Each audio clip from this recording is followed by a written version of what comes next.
Bueno, rurales, a ver si he hecho la tarde en el gimnasio, pero en el gimnasio rural. Este no vos gusta a vosotros. Vosotros gusta vos de ir al gym, a tonificar y a uno y otro.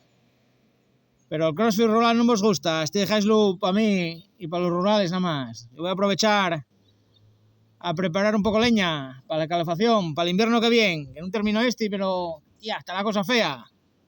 Da otra vez algo de nieve y va a enroscar otra vez. Entonces vamos a preparar un poco más.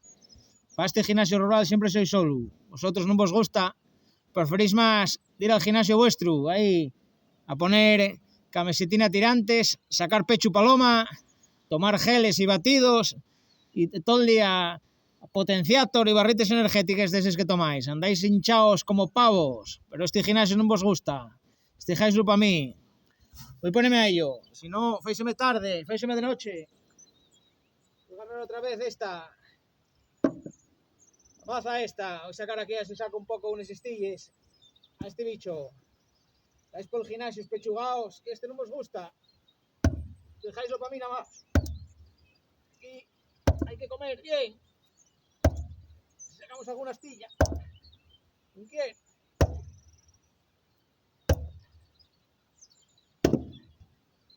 Bueno, algo va saliendo, un poco.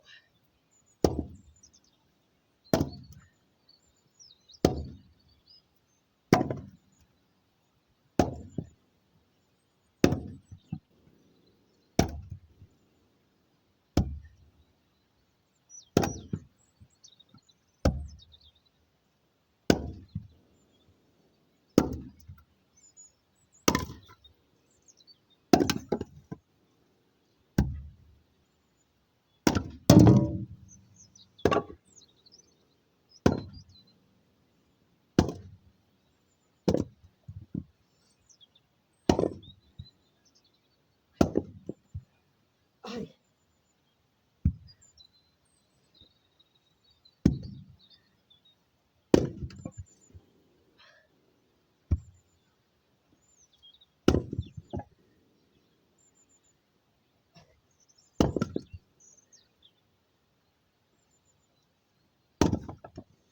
Bueno, lo dicho, voy a seguir.